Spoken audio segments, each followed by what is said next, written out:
A State House roundup for you on this Tuesday with Bishop on Air with tons going on. We'll talk about the budget. We'll talk about a new lawsuit that's been filed and so much more. Let me encourage you again to go over and check out thecentersquare.com, thecentersquare.com. If you look under states and find Illinois, you'll find a plethora of stories that you can follow and track, dealing with everything from the governor putting out a memo about $800 million in cuts to the status of farming in Illinois and everything in between, especially when it impacts you, the taxpayer. But let's go ahead and check out some of these headlines. Of course, the State House is in session with the House and Senate.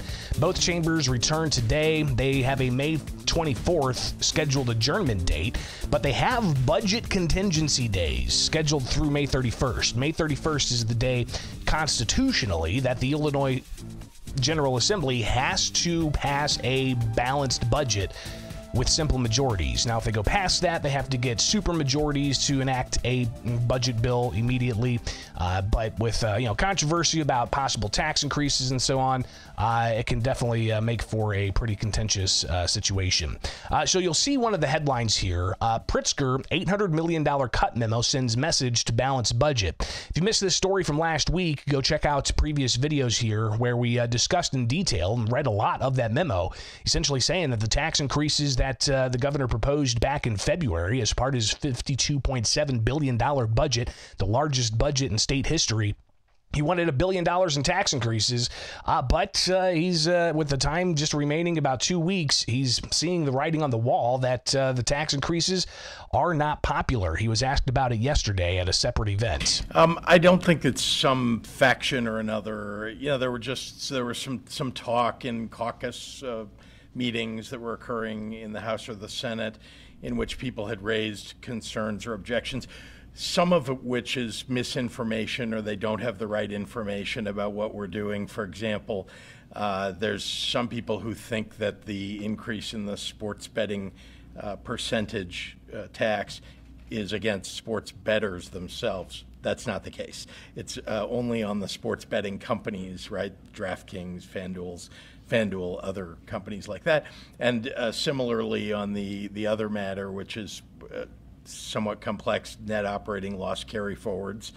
Not everybody's familiar with those, but we actually have lowered the tax on net operating loss carryforwards from what it had been. There had been a limitation of 100,000. We raised that limitation to 500,000, so more companies could take deductions essentially on their taxes. So having said that, we realize that we may not be able to get to all of the members or explain it properly to all of them, and just wanted to make sure that they understood, that our leaders of our agencies needed to understand that if those new revenues don't come through, that we'll probably be hearing from the legislature about cuts that they want to make, and so we wanted to put everybody on notice. That's the real purpose of that memo.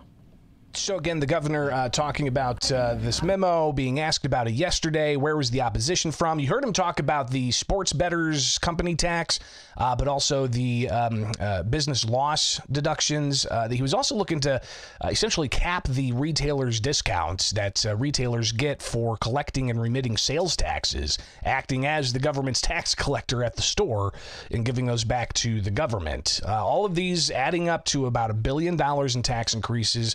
The governor's office indicating that they're not popular, so they're going to ask the state agencies to find $800 million in cuts. But again, the question was asked a separate way. Where was the major opposition coming from for all of these? Yeah, I think I couldn't identify them for you. I think more broadly, obviously there are Republicans who object to some of it. There are Democrats who've expressed some objection. We're hoping that people come to a better understanding of it, or they decide to make changes to the budget. Remember, I introduced a budget in February. This is the normal process, right? It's a balanced budget. Then it goes to the legislature. It's really up to the legislature at that point to make decisions about whether they like what was in that original budget, what they might want to change. For the most part, the legislature has accepted my budgets, 90-95% of them, and made tweaks to them that they've seen fit or that we've negotiated over time. and then at the end, there's a vote on it. So my one principle around this budget is it's got to be balanced. So whatever happens here, we're not going to overspend. We're not going to start sweeping dollars from accounts that had been done before I became governor. We're not going to go back to the old practices of making us a credit unworthy state. And so we've got to balance the budget, and that's the real message that I think everybody in the legislature knows that I'm sending. So obviously, it's going to be crunch time here with just a couple of weeks of the state legislature in session, a $52.7 billion proposed budget, but the governor already indicating that it's going to be $800,000 less. And Republicans pointed out that they said, I told you so. Back in February, they said this budget spends too much. They can't rely on $1 billion of increased taxes because it's not going to be good to continue to tax the Illinois population.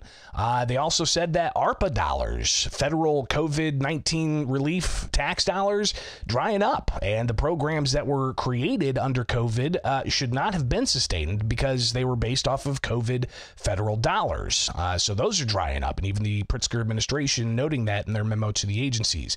We're going to track this as we can. One of the things of following the Statehouse as long as I have, about 10 years now, it's fascinating to see the last minute deals that pop up, and in the final hours of session, they'll take a bill, gut it, replace it, and then they'll get it across the finish line. And then it's going to be essentially the public having to wait until they pass it to see what's in it. And then we'll have the budget signing ceremony and all of the programs and the celebrations that those who supported the budgets will tout, and especially member district projects where they get special things carved out for, some people call them pork projects, other people call them infrastructure projects. But regardless, there's a lot that's going to happen in the next 2 weeks. So hopefully you stay with us with Bishop on Air. And again, don't forget to go and follow Illinois on thecentersquare.com. Some of the other headlines: Illinois' electric vehicle rebates may be scaled back. This was something that was discussed in a House Revenue and Finance Committee, where they said, hey,